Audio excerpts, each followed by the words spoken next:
Gotta wake up. Be woke. Live from the desk of MSCI's new climate science analyst, a guy named James Kimmel. Oh. Got a new job. It's a Business Pants Friday here. Show at September 19th Studios featuring analyst Matt Moscardi. On today's weekly wrap-up, billionaires keep laughing, Tyson keeps the criminal Nepo baby but gets rid of corn syrup, and media tycoon villain shit. I don't know what's going on. There's a lot of bad stuff happening. Honestly, it's like I was like angry on Tuesday's show, and now I'm just exhausted. Our show today is being sponsored by FreeFloatAnalytics.com, the only platform measuring board power, connections, and performance for free. You know, that's the one shining star in all of this. That we still live in a world where there aren't backroom deals to get the data. You can get it for free by our sponsor. You want to get into it? That's a good start. We're off to a good start. Sighing already. Yeah, we're already sighing. We haven't even done the first story. Well, here's of the good news, is that my first story is horrible, but my next three are kind of old-fashioned, nerdy, corporate governance kind of stories. Here's the better news. We can skip a bunch of your first story because I'm just going to cover it. So, all right, so I'll tell you my first story of the week. You got to wait for the music. You got to wait for the bumper. Da, da, da, da. Doesn't that get you amped up for your story? Sure. Yeah, it's very American. I love it. Yeah. Okay, then tell me what I can skip over then. The story in a nutshell is Disney pulls Jimmy Kimmel's show after Kirk remarks. Now, we're not usually completely political here, but Disney is one of the companies we love talking about. So tell me what I can skip over that you're going to cover later. Yeah. I think this is not a political story at all. I think this is a purely like. I that think sounds purely like a nutty story. Statement. Yeah. No, I honestly think it could be both. The political is cloud cover for an economic decision. This is purely economic, right? Yeah, but that's political has been a cloud cover for economic decisions maybe for a long time too, right? Since the dawn of economic decisions. I mean, I don't know why you need to like disentangle them. They can be both. But tell me what I should skip over that you're going to cover. So do you want to talk about Section 230? Let's talk about Section 230 now. Okay. So here's what I don't understand is that it is reigniting a debate, the assassination and maybe like pulling Jimmy Kimmel off of Disney, right? Because you're basically saying that you can't do that. So a Republican just said about Section 230 in light of this, Section 230 needs to be repealed. If you're mad at social media companies that radicalize our nation, you should be mad.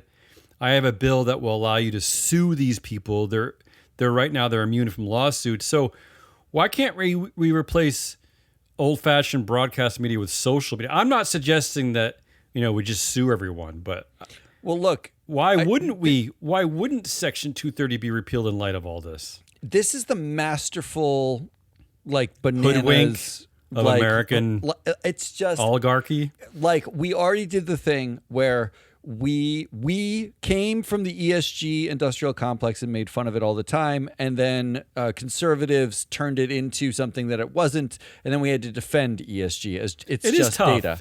It's tough, yeah. Made fun of Larry Fink and BlackRock for his letters and the stupidity and maybe the this is part of our blowhardness. problem is that we have too much nuance and we don't always just say this thing is evil and this is not evil. Like maybe that's what people want to hear. Then we had to go defend Larry Fink and be like, are you kidding me? He's the biggest capitalist. Are you calling him like some sort of socialist? Now we're in the place where we are Section 230 we've been calling for the repeal of for a million years because social media companies could get away with fomenting revolution. Anything you can think of. Anything you could think of. Discrimination, targeting, like they could anything. How about just having videos of people getting assassanated? Like that's which I still haven't seen, but it sounds horrible. I mean like that children can get anything. To. Yeah. And now a Republican is saying, this is Lindsey Graham, the most ludicrously hypocritical, the dopey, sleaziest, like weepiest little. He is the dopiest, hateful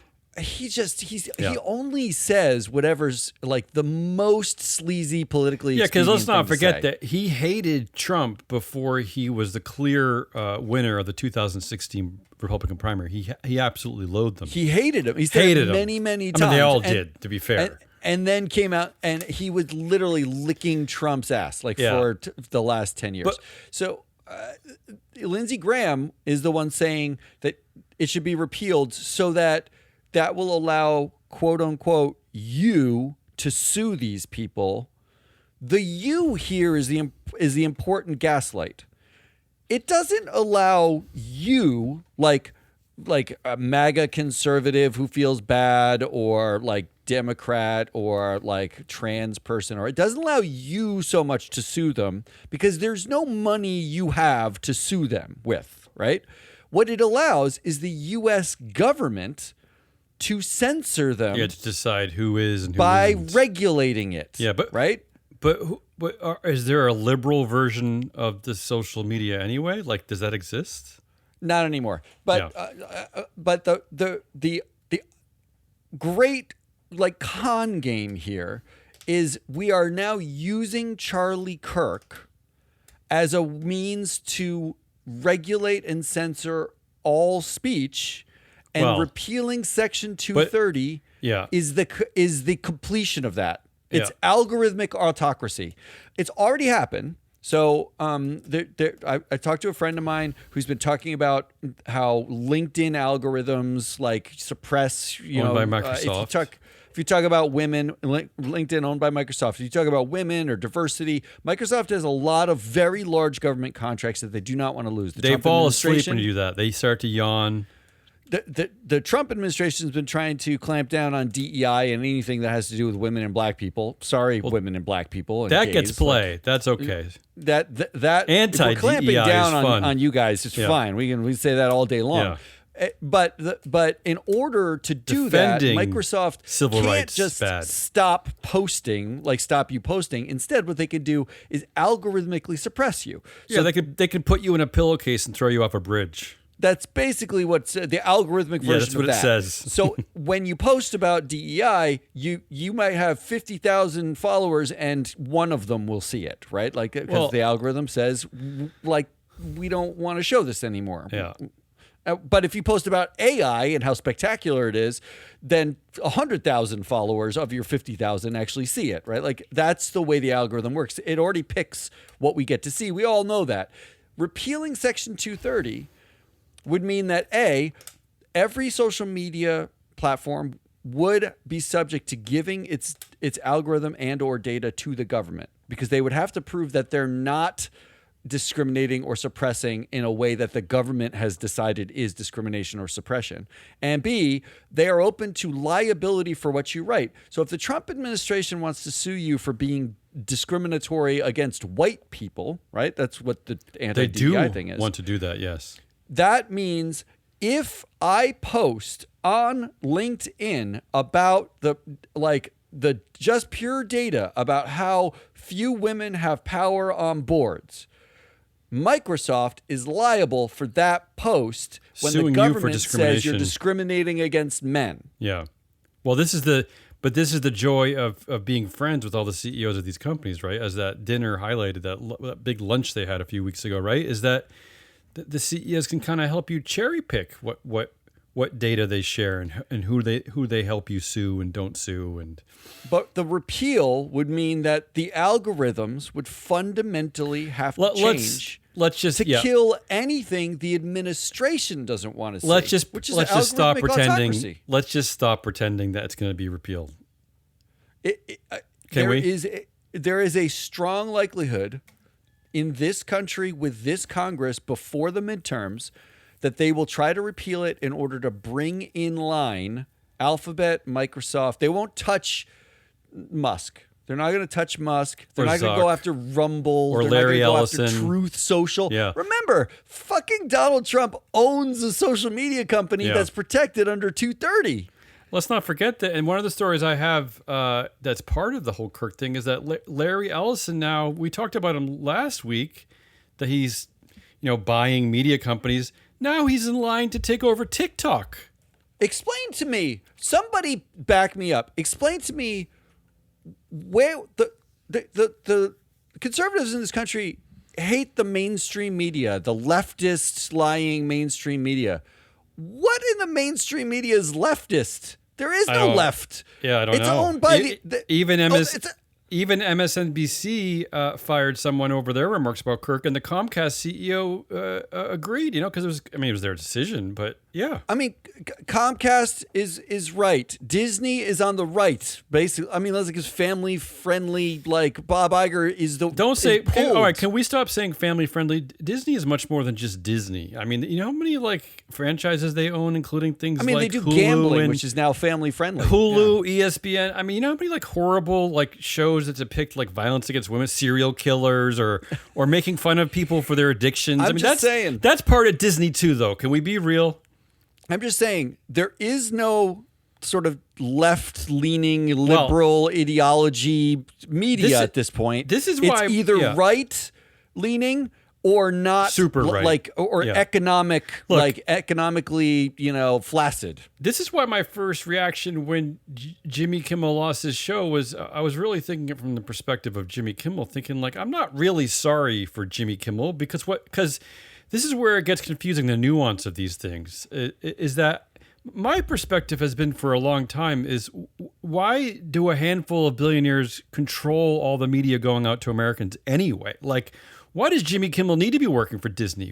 Why can't he work for independent media? Why can't he work for nonprofit media? Why does he need tens of millions of dollars a year to tell corny jokes? I mean, why is everything funneled through like a few CEOs and a few corporations and a few families? Like, how did we get to here in the first place? I know this story is much more complicated than just that one point, but that's where I started in my mind, is like, why? Why do a few why does Larry Ellison now and Jeff Bezos, why are they the ones deciding who is funny and who gets to talk at midnight? And none of it makes sense to me. Because Jeff Bezos is the arbiter of funny.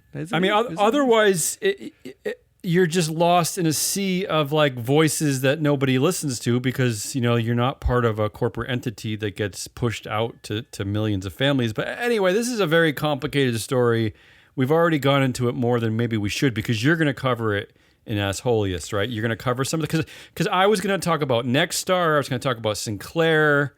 I was going to talk about Brendan. Talk about them. I was going to talk about Brendan Carr, FCC chair. I don't know what you want me. You want me to skip over all this? You want to cover it later? Let's skip over it and bring it back. That's when the we first get to story As of the week. Holiest. That's the first story of the week. Although, again, I was going to mention the very important story also going on, which I think is very much related to because you're right. This is the economic undertones here are probably way more important. The oligarchic undertones to this decision are more important than this fake culture war that they're using to distract all of us and make us hate our neighbors.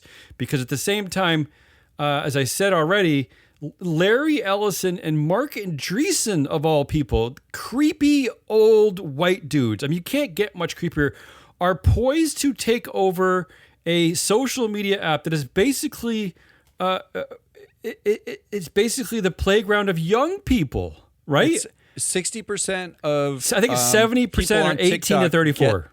60% of people on TikTok get their news from TikTok. 70% of them are 18 years old to 34, and I'm sure those numbers are even higher for under 18, but they don't technically keep those stats because they pretend that teenagers, that young kids don't use the app, but we know they do. I mean, how the hell are those two old creepy MAGA Republicans going to be controlling that? Everything we see, everything young people see, everything we use in modern news will be owned by the Ellison family, Elon Musk, Sergey and Larry, or anybody else. Like, is there anybody else? Zuckerberg. Except of course, that's everything. The argument would go, of course, that you don't have to watch Jimmy Kimmel, but so there you go. But you also don't even like Jimmy Kimmel. You don't have to, but you also don't have to download and use TikTok or Instagram. Like, this is the part of Americans and the world I don't really understand, is that they feel like compelled to do the things that they know are bad. Like, I know there's a poll that they all hate AI, they all hate social media, but they can't stop using it. Because it's addictive. Because because Okay. they've Well, they've, so is they have crack and literally- heroin, but people are pretty good about but it's not like doing cigarettes. How long did it take to get rid of cigarettes? Well, they did. 100 years. Yeah, it did They take a while. finally did it, but they Yeah. had manufactured cigarettes to be so addictive that getting off of them was nearly impossible for people. These are worse. not easy. Because Yeah. we're giving them to children, and the addiction they know. There was internal memos from TikTok that leaked last year that showed that TikTok use for 30 minutes is all it took to become fully addicted to the service. Not only that, but And it's, when you it's gave it to completely children. free. Like you can't even That's get a meditation faster. app. A meditation app costs you like $30 a month, but TikTok is completely Meditation free. app? What do you mean? You can go outside. But I'm just saying that like meditate. every Sit. app seems to be for sale except for the ones that get you addicted. Okay, all right, can we move on? I have 3 other stories. Yeah, let's go to the other ones. This is already too much. This is not none of this is my fault. I didn't kill anyone. Ooh, okay, let's get to the nerdy stuff. This is something that I know you're going to mock me for, but I'm the one who put my flag in this immediately. I'm the only one who talked about him. You're I'm the Neil Armstrong. I'm the only one who knew that this was the only important part of this story, and everyone made fun of me. By everyone, I mean no one, because Just no one me. listens to the show. But the story is that Nestle chair to step down after abrupt CEO firing. After I guess Nestle investors demand that chair Paul Bulke resign. So he's gone, or he's about to leave. This is I don't remember the story. This is reminding me of the other story where a European chair also stepped down after pressure. There was one recently. It's the same thing, because now here's what Paul Bulke is saying. He's saying, I have full trust in Nestle's new leadership, which, maybe you should find someone don't else. say that on the way out. He also said, this is the right moment for me to step aside and accelerate the planned transition. I mean, come on, dude. Like, you're getting pushed out because you're sucking. Don't give me this, like, this is the right moment for me to step aside. I mean, you messed up. You've been there for 20 years. You made all the wrong decisions. You're responsible for all this. Why can't you take a good firing? Why can't you take some response? Don't tell me this is the right time. Well, Stop. I mean, Come his on. first draft, he wrote, I thank Nestle for allowing me to be here at all because I wasn't that good at my job. Yeah. But then he crumpled that one up and went with this. Look, you called it when the story broke. So just as a refresher, if you don't listen to the show, because I know no one does. Who doesn't listen to the show? Yeah. Nestle's CEO was fired after 1 year of being the CEO, fired by the board Relationship because with a subordinate or something? apparently multiple. But there was an investigation the board did. The board found nothing. Then there was another whistleblower that came and said, no, you got to look harder. The board brought in a third party. The third party, the lawyers, found something, and it was bad enough that they fired the CEO immediately. That CEO was hand chosen. Paul Bulke was the CEO of Nestle a decade ago. He's been the executive chair effectively for the last 10 years. He is a consummate insider. He's been at Nestle for 47 years. So he's handpicking CEOs as we go. They haven't had any good ones recently. The stock sucks. Nobody likes it. Everyone's worried about it. And you said, this isn't a story about the CEO of Nestle and his affairs. This is a story about the chair, Paul Bulke, and how that guy should get fired. The first Maybe thing it's I time said. you get fired. You Yeah. said, it was the first thing you said. And you pulled up Free Flow Analytics, our sponsor. Everybody data, laughed at me. and Yeah, that's right. looked it That's up, true. and you said, like, He he's the controls the most board. influential person on the Yeah. board. It's right there. Like, The this is CEO how it should wasn't even happen. on the board. And, yep, that's correct. Well, it's a Although, European company, so it's that's still more normal. I will say that I'm skeptical because the new chair was a board member, Pablo Issa. He's been there for 7 years. The new lead independent director is a director, Dick Barr. He's been on the board for several years. And then the new vice chair is also a current Nestle board member. So it's not much of a refreshment because the new CEO also came from Nestle. So, they're kind of getting it wrong still, but it's a good start. Well, getting the rid new of Paul CEO Bulke. was chosen by Bulke. The question will be Right. whether the new board basically makes What that new board? CEO. What new board? The ex-Paul The non-Bulke board. board. Yeah, that's what I'll say. The ex-Bulke board. Yeah, actually decides, like, no, But he you're going to picked be everyone. the interim CEO. Right. instead of, and then All we'll right. find somebody from the outside. Nobody But cares it's a about good Nestle poll. but It's a me, good poll. but I just wanted to pat myself Yeah, on the you back. really just wanted to be right. Yeah, the third story, a new ally against excessive CEO pay, Pope Leo. No. Ooh. Pope Leo had a quote that actually kind of sounds like me, a bit mush-mouthy, a bit like moral hand-wringing, but that's what I guess a pope would do, right? They mumble Yeah, that's what the and they Pope's worry supposed about to do. morality. Not a business I'm not news comparing myself podcaster. to the Pope, by the way. I'm just saying that I'm mush-mouthy and I'm do a lot of moral hand-wringing. Here's what he had to say about the pay package that will be going to Elon Musk, of course, because shareholders will approve this monstrosity. This that will probably make him the world's first trillionaire. He said, "What does that mean, and what's that about? If that is the only thing that has value anymore, then we're in big trouble." That I like that. What does that mean, and what's that about? That's a very wise man who says something like that. Or confused. Yeah, that's how I felt about it. Like what I was like, what the hell is going on? Like, and why are we arguing about all the articles about like the governance of it and like whether he's worth it? I'm just like, what are we talking about? Like, Look, this is not the direction of that humanity Pope needs to be Leo. going in. Pope Leo, come Pope on our show. understands me. Pope gets Come on me. our show first of all, because I'm not even only Catholic. we can explain what it means. Pope we loves can me. explain. We can also explain that it's not the new package that will make him a trillionaire. The new package will make him an extra trillionaire. Remember, he was going to make horrible. 1.7 trillion anyway, and then he's going to be worth 2.7 trillion. He gets an extra trillion. So that's why it's so confusing. What does that mean? Is really wait, how many trillions? Just one, or is it multiple? Yeah. Well, I'll say related to that story is Bernie back at it. Bernie has a bill called the Tax Excessive CEO Pay Act. Essentially, I'm not going to go into all the details, but I think the Pope would like this too. It's a new tax that would apply to companies with a CEO to median worker pay ratio of 50-1 or greater, which I have to laugh at because when was the last time we had a CEO pay ratio of 50-1? Was that like the year 1412? Like this, I mean, but you know, look, Bernie, he's got his heart in the right place. I support it. It obviously will. Well, I don't know. Does this have any?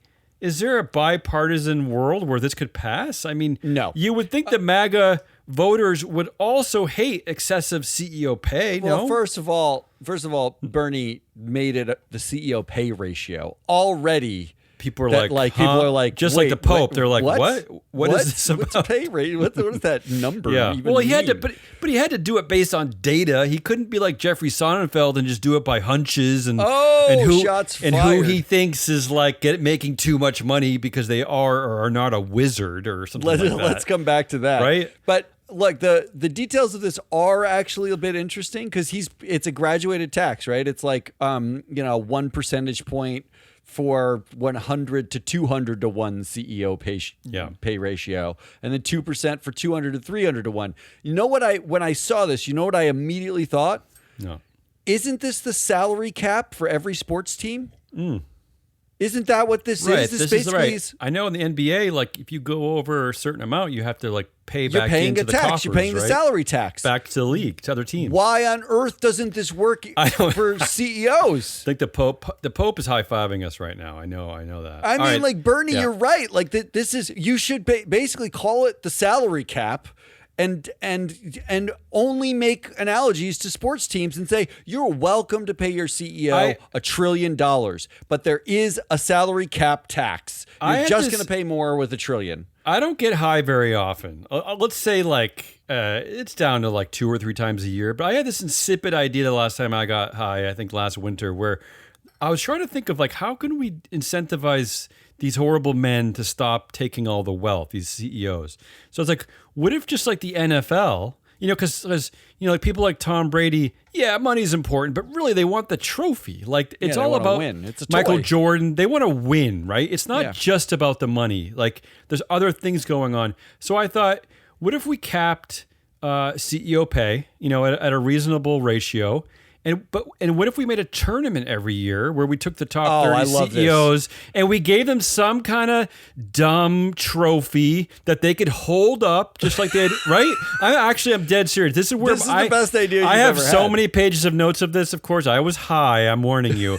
But I was like, is this the way out of this? So maybe Elon Musk, 10 years from now is like, dude, I won 7 of the last trophies. I'm clearly the best. Like, I think that's all it is, isn't it? Like, meanwhile, we've like secretly clawed back all his horrible wealth because we've given him a dumb trophy. I love the. That was my idea. Yeah. I am not high, and I love that idea. And second Well, of all, I'll send you the notes. There's like 20 pages of notes. I really want to be on the committee that designs the trophy. The trophy, because yeah. it's got to It looks be like a Jeff amazing. Bezos space rocket, probably. It's yeah. got to be Phallic. like, first of all, it's got to be phallic. It Yeah, has it's to got be to be a phallic, giant yeah. penis. Of course. Right? And second of all, how many diamonds are on the trophy? Oh my God, yeah. Because now the new thing, like I know in the NFL, the new horrible thing that all the horrible owners do is when their dumb players won some dumb game, they give them these diamond encrusted rings. It's like 290 diamonds encrusted on a ring nuts. worth $80 million. It's like what's happening? What? I would love I know how to the Pope feels about basically those rings, give, yeah. like Jeff Bezos a penis-shaped diamond trophy. Why not? For being the best leader. And I'll let him go around saying I'm the best. That's fine. Well, I mean, why wait? Let's just set up the tournament now. We'll just set the rules of the tournament. That's where I got weighed down this. because as my high was wearing off and I was actually trying to come up with a methodology with this, I got overwhelmed quite quickly. No, it's the methodology that gets you. All right, the fourth story of the week is just a dumb, horrible one. Speaking of like the oligarchy growing stronger, CEO power growing, this one is just so dumb and yet will be our future. Exxon. It's always Exxon. Exxon to offer auto voting to counter shareholder activism. So here's how it works. Once you're enrolled, an investor's shares will be automatically voted in accordance with the board's recommendations on all proposals at shareholder meetings. And Wow. one of their stated rationale for this is that Exxon believes this will level the playing field. It's a matter of fairness. Because their fake culture war in the corporate world is that shareholder activisms, can we insert like an Antifa guy in a hood or something, are taking over corporate America with their shareholder proposals. They're taking down corporate America. So how long before this just happens in the real democracy, right? Why don't we have auto voting for all the, like, if you're Christian or if you live in Montana or I don't know, if you're under the age of 30, you can do auto voting. Or if you're black, how about all black people auto vote for Eric Trump or something? I don't know. I mean, why not, right? A lot of reasons why not. But look, I hate this. I hate this so much. We had on our Proxy Countdown show Brooklyn Law professor Sarah Hahn. And probably knows more about me than everything I talk about. She talked about how a lot of these things we're seeing in the federal democracy, like the actual democracy, the quote unquote real democracy, are actually starting to be ported over from corporate democracies. The same tricks and things that they do. And the reason why is because we're seeing more sort of business leaders running for office and using corporate democracy tricks in the federal democracy. So you're not wrong that if you start instituting some sort of like insto vote to stop the liberal activists, because that's what this is. This is the liberal activists. Right? This has already been an idea thrown around by the Charlie Kirks of the world. I'm not kidding, which is that men, the family leader, should actually hold the only vote and should vote for the household. Should vote for the whole household. And that goes along with remember the old fashioned voting rules where only property owners, right, could vote, certainly. And even going back further to slaves and how much a black person's vote was worth, blah, blah, blah, blah, blah. I mean, this is actually not that outlandish if you think about it. Not only is it not that outlandish, but the SEC is actively making it harder for, if you're a shareholder. Ann Lipton of the Shareholder Primacy Podcast just wrote about this week, where they are allowing companies to do mandatory arbitration between investors and the companies, meaning if you want to bring a lawsuit against a company as an investor because they made some shitty decision that lost you money, you can't do a class action with other investors. You have to individually arbitrate with that company. Unbelievable. And that is a way to stifle any lawsuit, any payouts. The amount of power that's being consolidated with just corporate executives and the boards. The boards are your last thing that you can do. You cannot engage. The SEC guidance is you can't engage in this country anymore because you could be labeled an activist and then you have to file so much paperwork that it's not worth your engagement. You can't talk to them. In fact, there are reports last year during proxy season that BlackRock and Vanguard and State Street had to sit quietly and listen. While the boards just told them what they were doing, they did not ask questions because they were terrified they would get sued by the companies or labeled as activists, and they can't do that because it's too expensive for them to do that. The result here is you have one thing left, and if you don't do it now, you'll never, and I mean never, get to do it. You have to vote against directors. You have to vote I'll say them this too. out. Period. Or you don't get a chance. And I agree with you. That's the investor's perspective. And I always take the normal stakeholder perspective because I'm not an investor, but which is know the boards, just know who these people are, know how these decisions are made, who is making them, why they're making them. The decision to get rid of Jimmy Kimmel had almost everything to do with the fact that Nexstar and Sinclair, their boards of directors, are trying to take over media. Basically, they're trying to control a huge percentage of the market of the media, and they're trying to kiss the ass of the FCC to get this done because they need the FCC to change regulations so that they can broadcast to like 90% of America at once. But there are boards of directors and company founders and founding families that are making these decisions. It's not like there's no just like a monolith statue called the Sinclair Broadcasting Company. There are people on boards making decisions. So know this. I mean, even if you're not an investor, the knowledge is important as well. All right. So we've got 4 stories of the week. Disney pulls Kimmel. Nestle chair steps down. Imagine if you pick Nestle as your story of the week. Pope Leo. Why not Pope Leo? Well, I think that's actually more intriguing than Nestle. I mean, it's not the story of the week. And Exxon auto voting. Could be Exxon.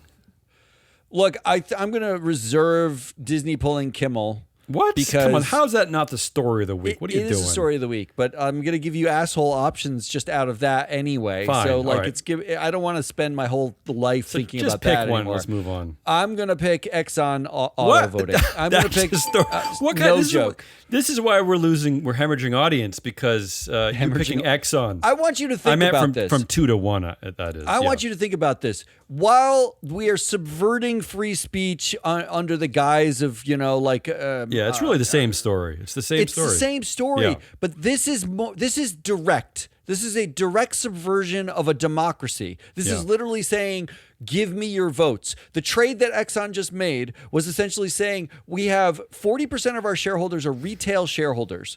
And of those 40%, only 25% vote. But just think about that. That means they can get 10% of the voting power. If they can access those retail investors, they bought 10% of the voting power for $0. They own their own company. The board owns the company for $0. They bought 10% of the company. If you were an activist investor, to get 10% of the company, you'd spend billions of dollars.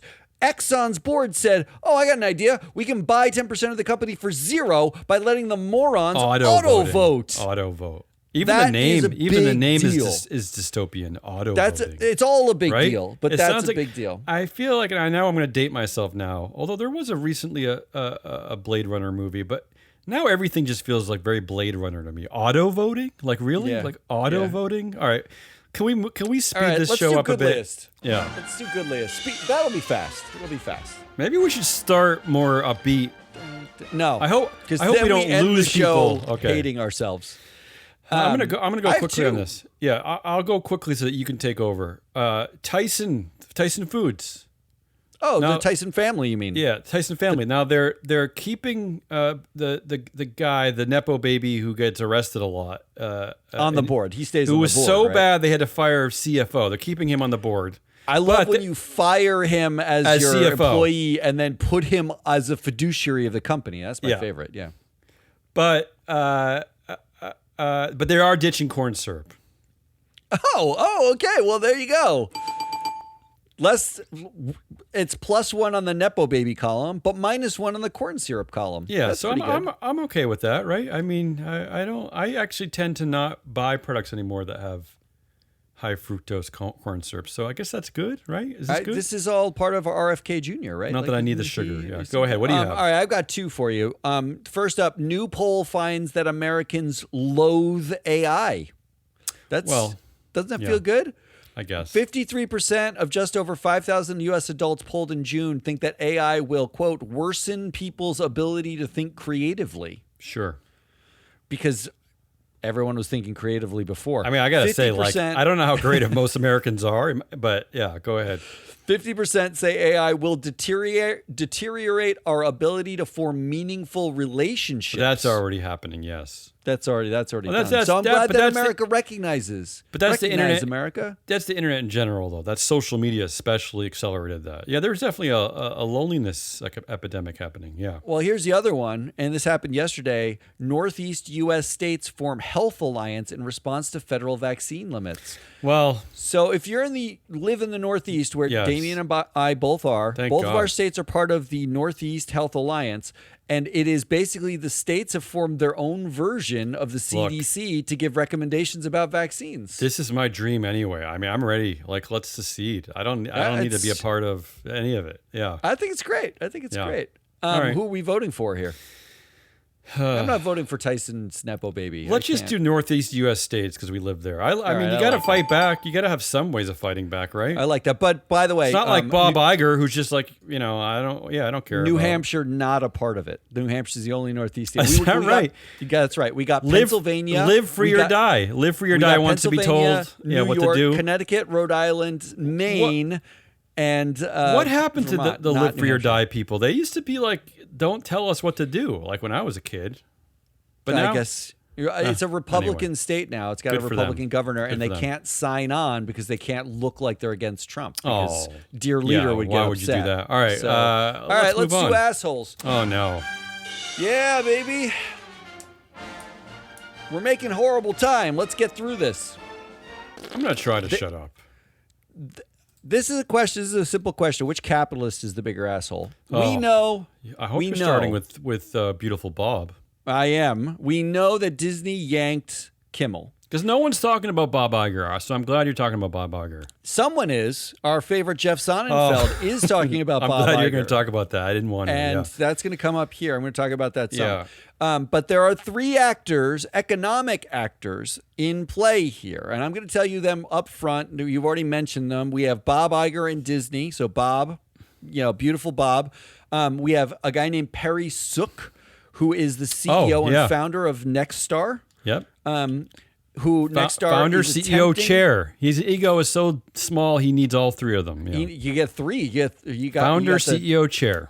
triple crown.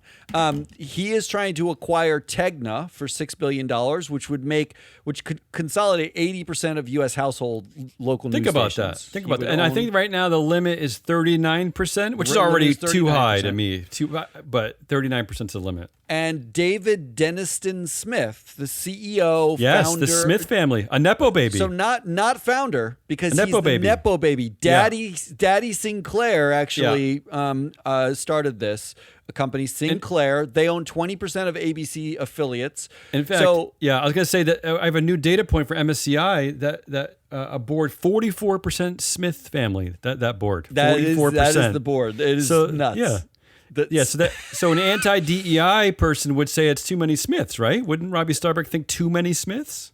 No. Oh, That's I'm confused now. Oh, because the meritocracy The lets in family members. lets all the Smiths in. Family They members are earned okay. it. They earned it. Okay. All right, let's start with Iger. Iger yanks Kimmel, and he yanks Kimmel because of pressure. So the way this works, and it's important to know a little bit about the way this works. The way this works is Bob Iger, Disney own ABC. ABC effectively licenses its broadcasting down to local channels. The local channels are owned by local broadcasters. That's sort of the pyramid here. The local broadcasters have choices about whether to carry ABC or not carry ABC, to put on their programming or not. The local broadcasters are the ones who are basically went to Iger and said, hey, man, you got to stop Kimmel. We don't like what he said about Charlie Kirk. We'll get into them in a second. But there are reasons why Bob Iger effectively, he made a trade, a political expediency now for cash. Because what he's been trying to do is in 2023, Iger was in talks with Nexstar to actually buy ABC outright. Nexstar wanted to own ABC, the channel, the whole channel. That deal didn't go through. In 2023, though, Disney did pen a deal with Nexstar to get affiliate stations to sell them broadcasting. Iger's losing money on linear television. I was going to say, why do they even want ABC? He's trying to get out of it, but Nexstar actually, by consolidating it, they effectively would take on, they would own a channel they own all the broadcasting, right? Like, so they own all the local channels. Like, and when I say local channels, I mean, there's a place that I drive by. It's like a building with a giant antenna on the top that's broadcasting out television, right? Like that's what I mean. It's the local channel.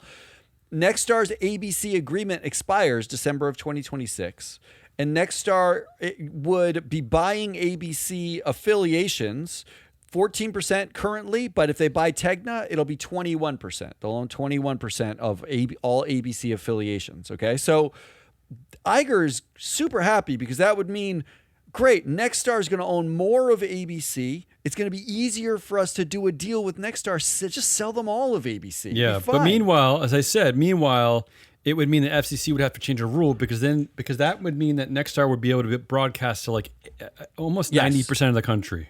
Nexstar would own like 80% of the country's basically local television stations, which is real bad. It's a consolidation that does nothing but sort of destroy a democracy. But go ahead. But so Iger makes a purely economic decision, I guess, cloaked in political. Maybe a very short term. Yeah, maybe. I don't know. Who knows? Maybe this could be the wrong decision for Disney, though. I don't know. Well, here's what there's a lot of backlash against Disney and Iger right now. Yeah. A lot of backlash because he basically is stifling free speech so he can offload an asset, right? Like which is pretty heinous shit to do.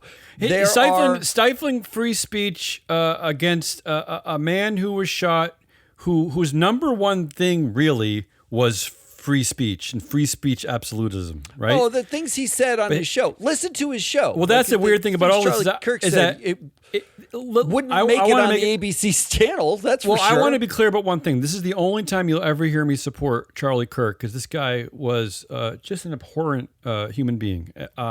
Every day I read more about what he thinks and said, and what an asshole. But that's not the point. This is the only time I'll support him. I actually don't think Charlie Kirk would support firing Jimmy Kimmel for this because how could you?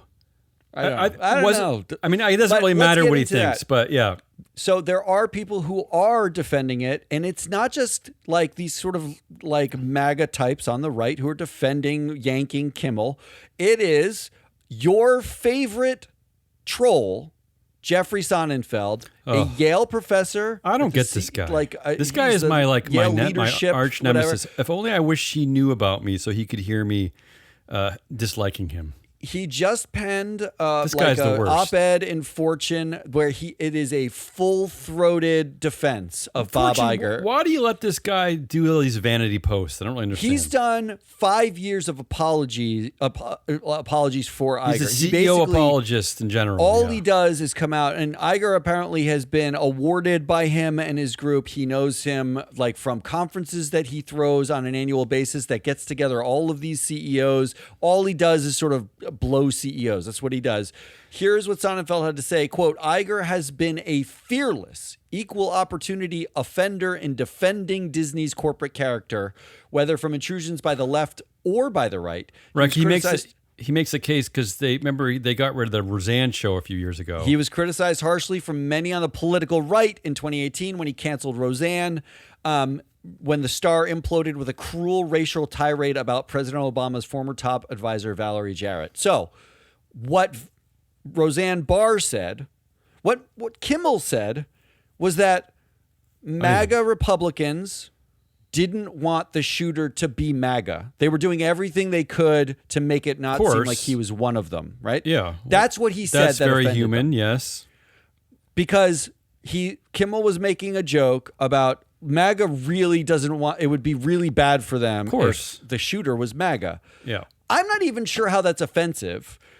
What Roseanne Barr said was that Valerie Jarrett, a black woman, was from Planet of the Apes. Yeah.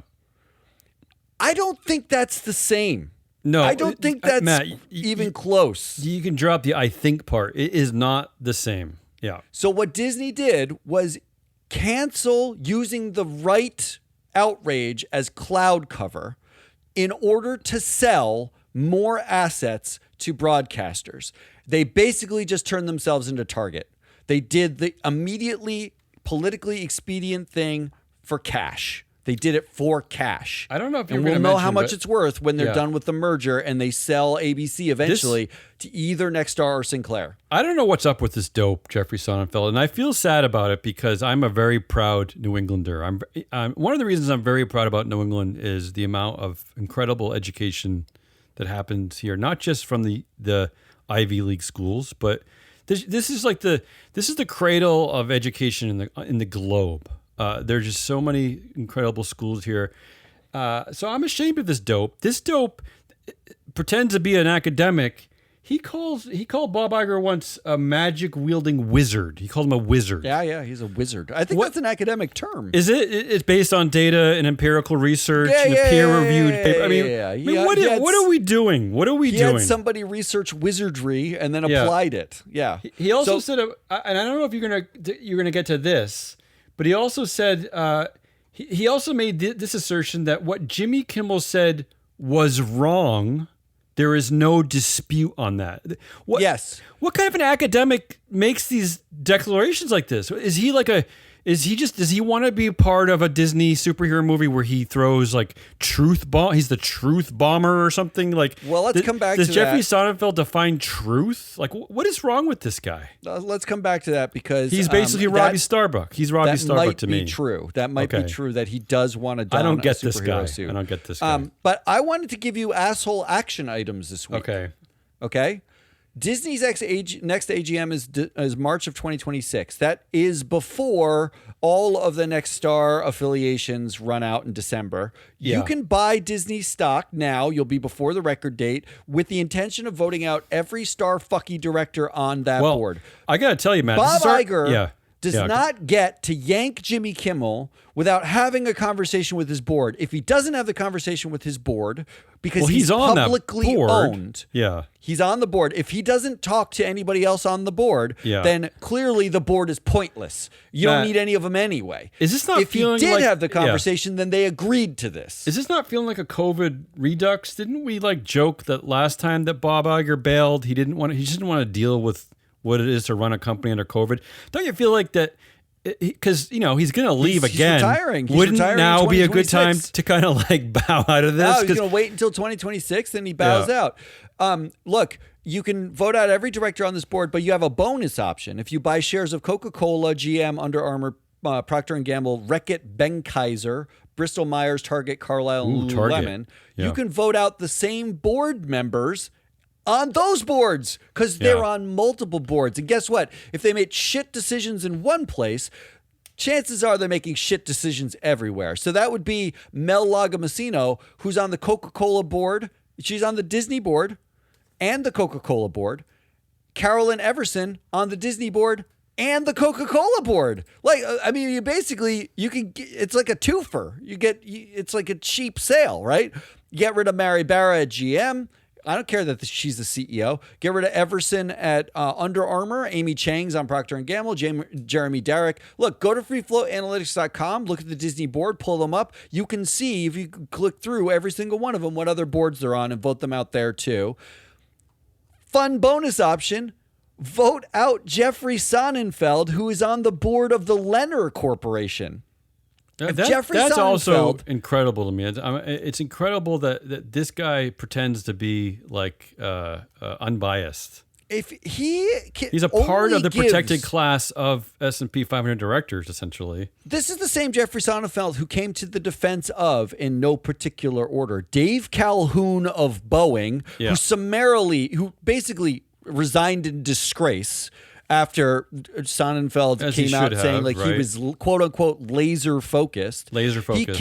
He came out in defense. I forgot that was Sonnenfeld. Yeah, he came out in the defense of the Norfolk Southern CEO. Yes, of course. Versus Ancora. He came out in defense of Iger against Peltz. If this guy only sides with CEOs, how on earth is he supposed to represent shareholders on the board of a corporation with the CEO on the board? And again, the part that bugs me most about Sonnenfeld has always been his just extremely non-academic viewpoint, which is saying that CEOs are revered or they're wizards or they're laser focused, or it's just like such a weird. I don't know why he needs to befriend these people so much, but I just find it. He needs to show up at his conferences. I think it's fine if he wants to start a private consultation. He can work for McKinsey. He can become a board member at 10 different companies.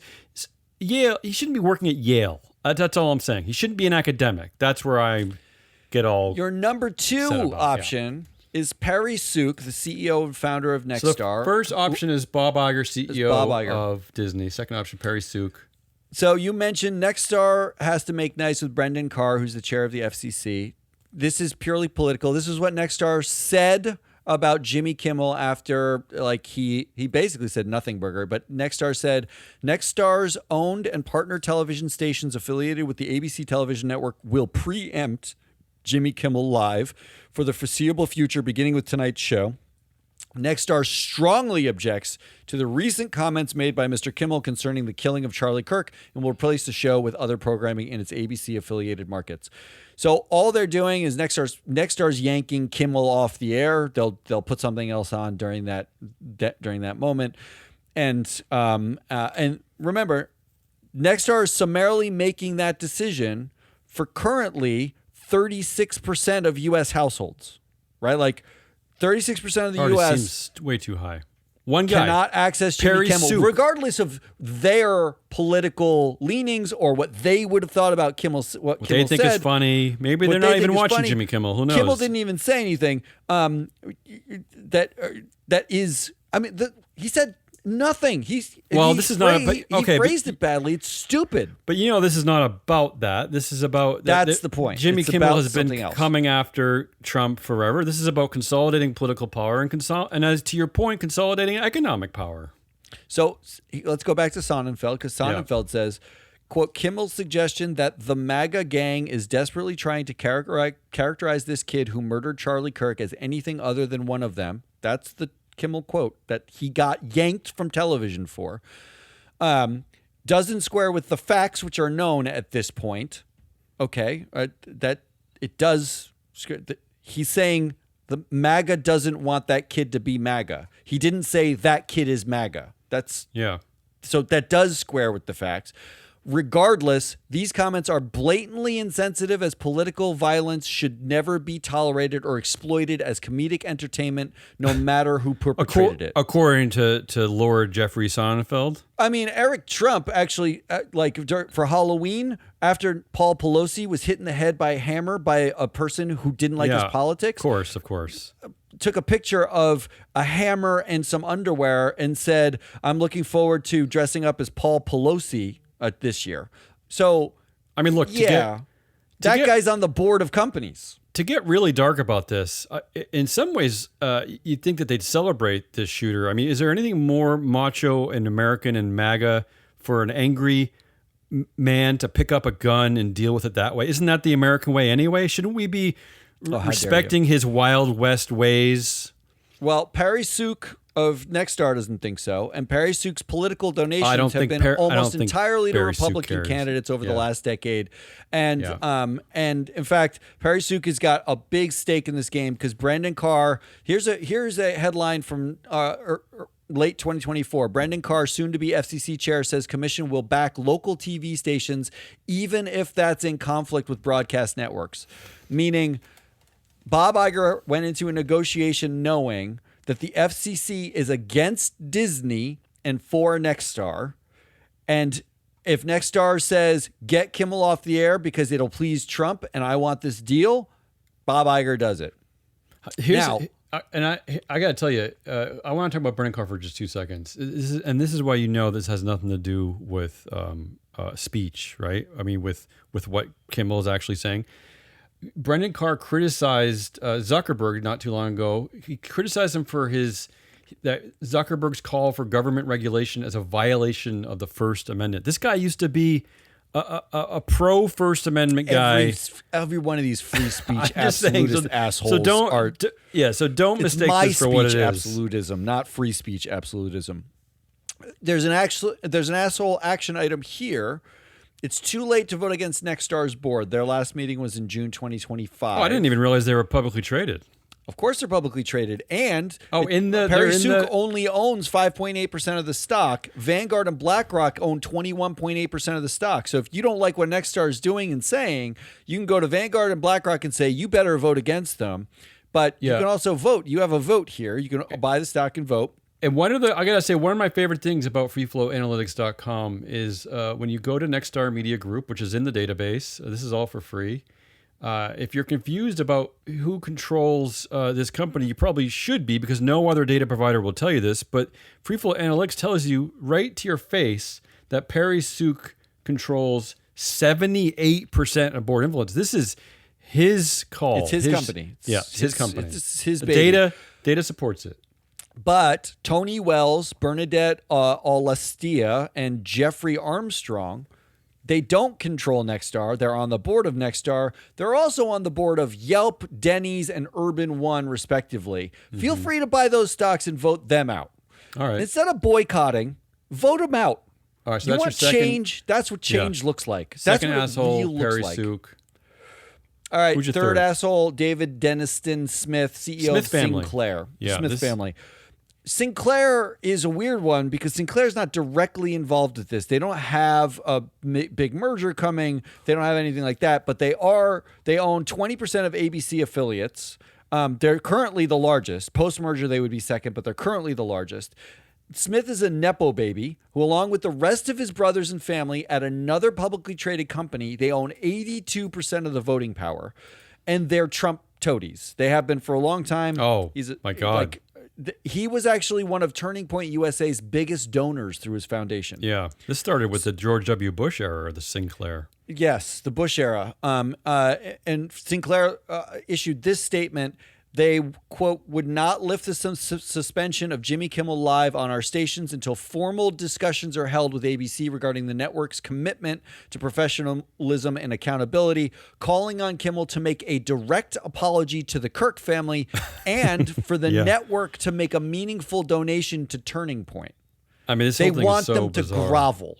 He's asking them to grovel. Can you petty toady bullshit? Here's where I just get into my moral bubble of outrage, where I just rock back and forth going crazy. Is that, and again, I don't advocate political violence. I don't advocate violence, but this man Charlie Kirk has said the most abhorrent, racist, misogynistic, anti-gay, anti-trans things that maybe any American has said ever. I don't know. I don't know. I've seen more deplorable statements than from this guy. So let's as you pointed out earlier, these things aren't equal, right? I mean, yes, there's no equal here. So the whole Valerie Jarrett thing versus these aren't equal situations.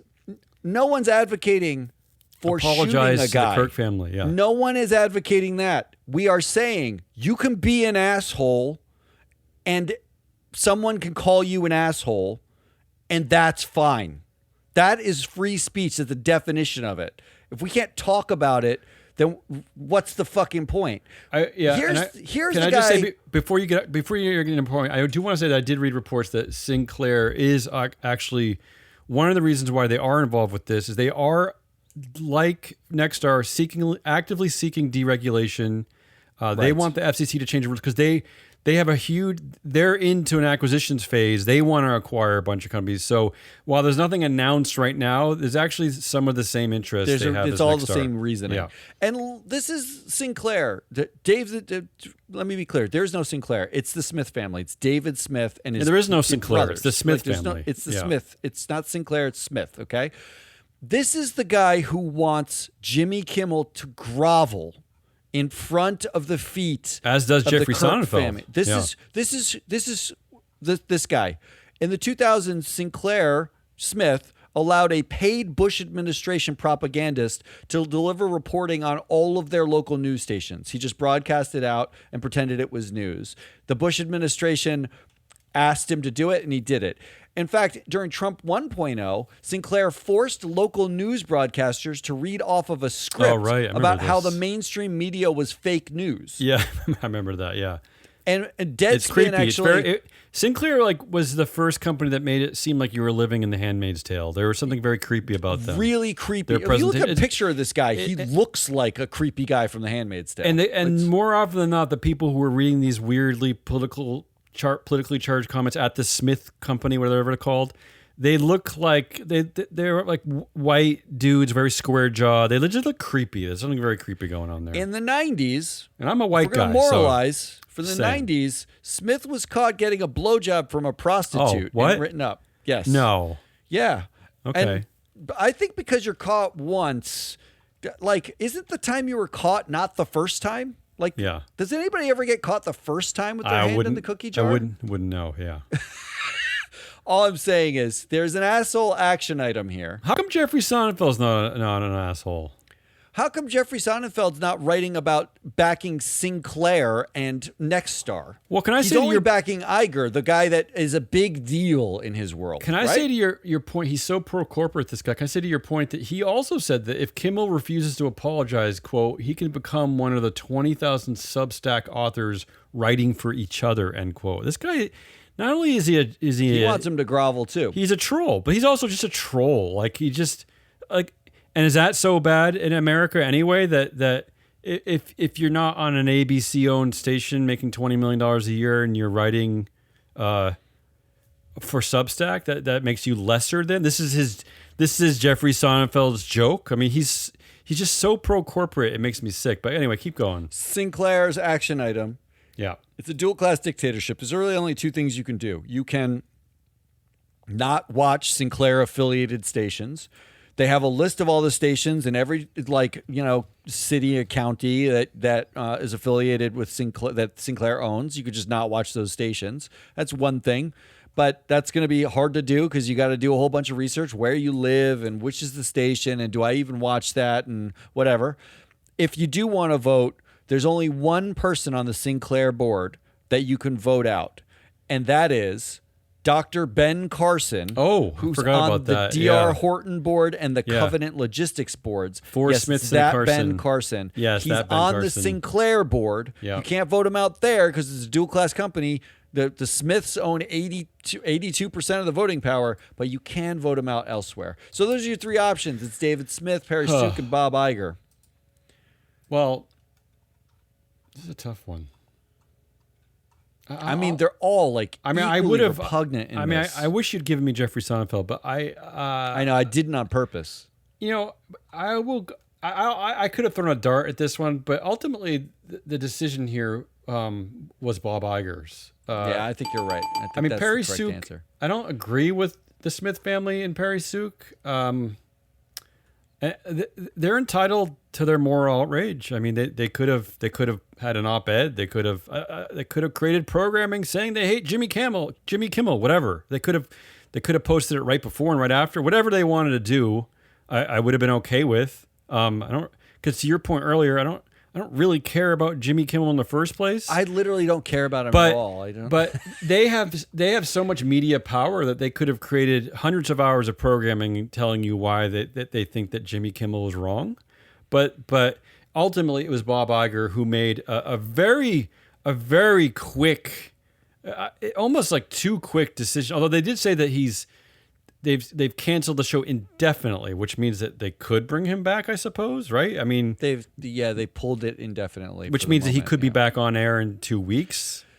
They won't. They won't until. But here's what I know. Yeah. If you want to know about like the important thing to know here, what this does a good job of is unveiling the fact that while everyone wants to talk about the mainstream media or whatever it is, it's really like 5 white guys who control. Now it's 6 because Larry Ellison, the Ellison family. Like there's the digital white guys, and that's going to be like the Ellisons. Well, he's both now, he's both now. He's both, right? Yeah. But you've got Musk, and you've got Zuck, and you've got Sergey and Larry, and then there's the old school analog white guys, and that is the Perry Souks, the Sinclairs, the heads Cook, of every one of the broadcasters is a white guy. Yeah. Like I will say this. It's a handful of incredibly wealthy, generally conservative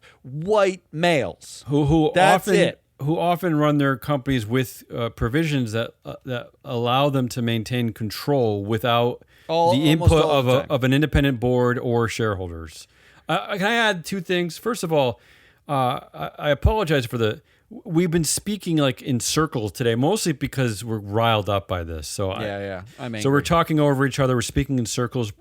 We'll get back to a mode of decency next week. But I do want to congratulate the board of Sinclair Broadcasting. They actually have a woman on their board. Wow, where'd they find one? Did you know that? Her name is Lori Beyer. That's wow. I mean, I think that's kind of generous, no? That's nice. In this age of anti-DEI, it's nice to have a woman on the board. That's cute. All right, let's do headlines, winners, predictions. How about that? How about the company responsible for so much of our, so many stations across America, they deemed it important to have one woman helping them make decisions. There's one woman. Yeah. One woman. No, she doesn't get decisions. She's just on the board. So sexism is dead, I suppose. It's a dual-class company. All right, what are your headlines of the week? Mine's easy, quick, says it all. Elon Musk fires 500 staff at XAI, puts college kid in charge of training Grok. That's the AI agent Grok. That's right. That's the meritocracy at work. No, I'm serious. Think about that. He's probably worth it. Mine is takes a little bit of explanation, but the headline is, if you don't know who the underperforming director is, it might be you. Okay, I like this. In the article, an expert goes through a number of questions. Are the CEO, chair, or committee leads soliciting your input off cycle? Does the CEO and select members of the executive team think of me as a trusted advisor? If your answer to these questions are no, it could be a sign that you are not performing to the level expected by your company's management.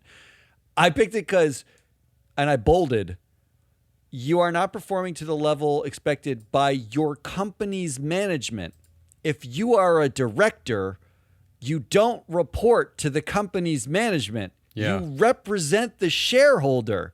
If the CEO isn't bringing you in, that's not a problem. Which is weird because this is from a website called directorsandboards.com. They don't know this. I'm so confused. They don't, what are we doing? That seems pretty basic. Yeah. So I picked it as my headline of the week here? because it basically is like bizarre. Your CEO, the CEO of the company you're on the board of doesn't like you. You should do something about it. They agree with King Jamie Dimon, I guess. They don't. It's not your job. Your job is not for them to like you. All right, who's the winner of the week? There are no winners this week. I mean, to me, it's like this is the winner of 2025 every week to me. I mean, and I'm gonna mirror your point at the beginning of the show is that this is all about economics. This is all about pushing power to a very small class of billionaires. I think the Daily Beast called them Trumpy billionaires. So that's my winner once again, and I'm repeating the story. Although it hasn't gone final yet, but I'm sure it will. The 2 winners who are going to make so much money and control yet another media source, Oracle's Larry Ellison and Andreessen Horowitz's Mark Andreessen, set to own TikTok of all things. Yeah, good. Think about that. We were just worried last week about Larry Ellison and his dumb Nepo baby taking over, what is it, Warner Brothers and Paramount. Now he's getting TikTok. Imagine the Ellison family owns Paramount, Warner Brothers Discovery, TikTok, and Oracle, the piping for half of the AI, like basically everything in the internet is piped through Oracle. They will own transmission of every piece of information. With no input from a regular democracy or a shelter democracy. This is just Donald Trump's decision. That's it. Mine is less depressing. Okay. My winner is Gillette.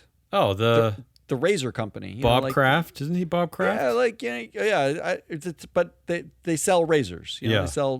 They sell Tom Brady and the razors. I saw this headline: Pete Hegseth goes to war against military beards. Oh yeah, it's the Yankees. Stresses the New York Yankees. grooming standards which underpin the warrior ethos. Yeah, that was always the weird thing. I think the Yankees actually finally changed this. But remember, they used to have the dopiest rule. They were their only team. Yeah. You had to shave. Like I didn't get that. You couldn't have sideburns. Yeah. Yeah. Whatever. I just think Gillette's the winner in that situation. I guess you're right.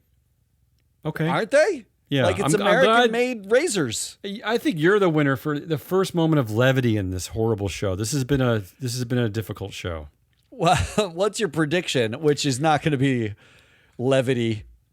My prediction is that FCC Chair Brendan Carr is going to cancel himself. Ooh. Yeah, because he's going to dig up old reports where he remembers that he himself was a First Amendment purist. He used to denounce efforts by Democrats and Republicans to lean on TV providers and social media platforms. He called that censorship, and he called it a chilling transgression of free speech. So does he revoke his own license? Right. So that's what he just did. Right. Yeah. So he's going to find this again. Maybe his kid will remind him, and he's going to realize like, oh shit, I'm doing that. I'm destroying free speech. I'm going to cancel myself. I have to be canceled. Yes. That's all right. Mine is not so much a prediction as a prediction come true, because I wrote on Blue Sky 2 days ago. Owned by a woman. The next step, it's the only social media I'm going to be on anymore. Yeah. The next step for Brendan Carr and the FCC is to repeal Section 230, after which they can sue social media companies for anti-conservative posts. The silencing is complete until dissent is done via snail mail. I can't wait till we're just mailing each other stuff in the mail. And then the lick stamps again. Yeah. Today I was correct, because they are talking about repealing Section 230. So algorithmic autocracy is complete. That was a train wreck of a show. That was a messy show. That was messy. That's Hazelnut Rawlins. I'm Analyst Matt Muscardi. We are Free Float. God, we were going to do a proxy countdown. I'm too tired, so it's not going to happen. We're going to maybe next week will be easier. Can we get back to like old-fashioned corporate governance? Everything's gonna calm down next week. Yeah. We'll be back then. Until then, goodbye.